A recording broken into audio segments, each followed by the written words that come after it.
اور زمینی وزیر خضر الیاس، یہ زمین کے وزیر ہیں۔ خضر الیاس کیوں ہیں؟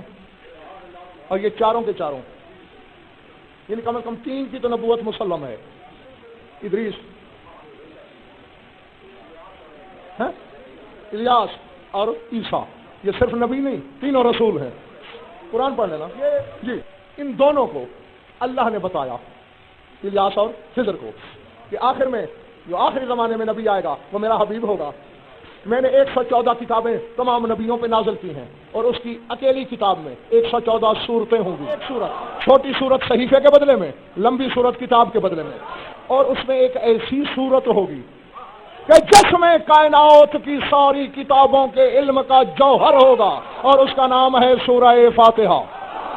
یہ دونوں سجدے میں گرے، الہی علمنا الفاتحہ، پروردگار ہمیں سورہ فاتحہ کی تعلیم دے۔ آواز ہے کلا، ہرگز نہیں، ہرگز نہیں، یہ تحفہ ہے میرے حبیب کا، اس کے لیے رکھا ہے، تمہیں دے دوں؟ ہو نہیں سکتا۔ سجدے سے سر نہیں اٹھا رہے، دونوں گڑ گڑا رہے ہیں، رو رہے ہیں، چلا رہے ہیں۔ پروردگار اللہ نے کہا اچھا ایسا کرو، میں تمہیں سورہ فاتحہ نہیں بتاؤں گا، نہ پڑھاؤں گا، نہ سکھاؤں گا، ہاں تمہارے لیے اتنی مہربانی کرتا ہوں، تمہیں آب حیات کا پتہ بتا دیتا ہوں۔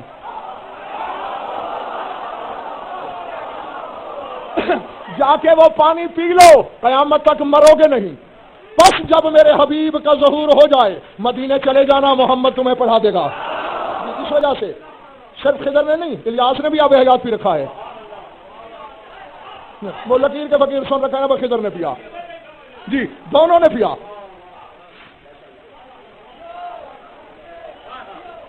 آب حیات کیا ہے؟ جو پی لے مرتا نہیں۔ رسول سے پوچھا گیا تھا کہ اس پانی میں کون سا سرخاب کا پار ہے؟ شکل پانی جیسی، وہی آکسیجن ہائیڈروجن کا مجموعہ، وہی عناصر جو پانی ہر پانی میں ہوتے ہیں، اس میں بھی یہی ہے۔ اس میں کون سا سرخاب کا پار ہے جو اسے پی لے مرتا نہیں؟ فرمایا اللہ نے میرے بھائی علی کی ولایت صرف جن انس پر نہیں، کائنات کی ہر جنس پر پیش کی۔ اولو من اقر من المیاہ ولایت علی ابن ابی طالب وعین الحیات، سب سے پہلے پانیوں میں سے اسی پانی نے علی کی ولایت کو مانا، اللہ نے اسے آب حیات کر دیا۔ اور تیرے 12ویں امام کی زیارت میں ایک جملہ موجود ہے، السلام علیکہ یا عین الحیات، اے زندگی کے چشمے میرا سلام۔ گزرتا رہا عہد رسالت آ گیا، مدینے میں دربار لگا ہوا ہے تیرے رسول کا، دونوں دروازے پہ آ گئے، سلام کیا، آداب بجا لائے، سارا ماجرا سنایا۔ سرکار زندگی اسی لیے عطا ہوئی اپنی زبان سے سورہ فاتحہ تعلیم کر، مجھے نہیں خبر کون بیٹھا ہے کون چلا گیا ہے، کون سو گیا ہے کون بیدار ہے۔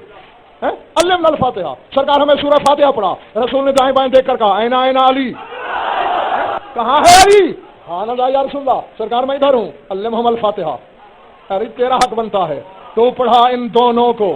میرے شہنشاہ نے سورہ فاتحہ پڑھائی، سجدے میں گرے کہ پروردگارا تو اگر ہمیں نبوت نہ بھی دیتا اور صرف یہی انعام دیتا کہ علی ہمیں سورہ فاتحہ پڑھائے تو نبوت کے مقابلے میں یہ عظیم انعام تھا۔ یہ کون کہہ رہے ہیں؟ خضر اور الیاس نبی کہہ رہے ہیں نبوت نہ ملتی، منصب نہ ملتا، صرف علی کی شاگردی مل جاتی، سورہ فاتحہ پڑھاتا، نبی بنانے سے عظیم احسان تھا۔ اللہ نے کہا اگر تمہاری معرفت یہ ہے تو پھر سر اٹھاؤ، قد جعلتکما وزیرین لابنہ القائم، میں نے علی کے بیٹے قائم کا تم دونوں کو وزیر بنا دیا۔ اور یہ تو آپ کو برادران اہل سنت کی کتابوں میں بھی حدیث مل جائے گی رسول کی، ہاں 73 کی کتابوں میں ہے کہ اذا ذکر الخضر عندکم فسلموا علیہ، جب تمہاری محفل میں خضر کا ذکر ہو خضر پہ سلام کیا کرو۔ کیوں یا رسول اللہ؟ فرمایا اذا ذکر حضر، جہاں بھی خضر کا ذکر ہو وہیں حاضر ہو جاتا ہے۔ اب یہ بھی تو ہو سکتا ہے 1 کروڑ بندہ، کوئی کسی ملک میں، کوئی کسی ملک میں، کوئی کسی شہر میں، کوئی کسی شہر میں خضر کو یاد کر رہا ہو سکتا ہے نا؟ تو پھر ماننا پڑے گا کروڑوں جگہ حاضر ہے، جس کا وزیر یہ ہے اللہ جانے اس کا امیر کیا ہوگا، وہ کیسا حاضر ہوگا۔ ویسے 14 کے 14 اللہ کے ساتھ حاضر ہیں سارے اللہ کے ساتھ حاضر، لیکن جو اس کے پہلے بزرگ گزرے ہیں انہوں نے اللہ بتایا ہے، اس کے بزرگوں نے اللہ بتایا ہے اور قائم نے اللہ دکھانا ہے۔